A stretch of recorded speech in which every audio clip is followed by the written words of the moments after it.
Meyla canım, necə gəldin çatdın İstanbul'a? İnanırsan, mənə bilmirəm gözümü dəyib, nə deyib, çox yorğun gəldim.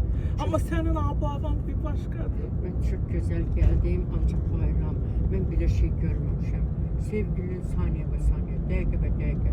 Çatdınız, necə gəlirsiniz, hardasınız, nə vaxt çatasınız. Mən belə qısqaçda deyir ki, görməmişim. Meyla xanımın aşından istəyirəm, deyir. Mən ona aşda pişirəcəyim gözəl ləvəngili burada.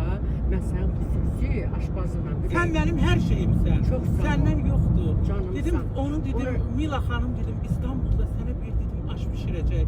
Sən dedim, heç Belçikada o aşdan Ay sağ ol, yeməlisən. mən heç kəsə etibar eləmirəm. Öz əllərimlə sən hara gedirsən, mən səndən gedib sənin yeməklərini özüm xüsusi diqqət edirəm. Bu sevgidən yoxdur ha. Canımsan. Meyla xanım Bəli. çox gözəl əl qabiliyyəti var. Bəli, Mən onu bəli. çox sevirəm.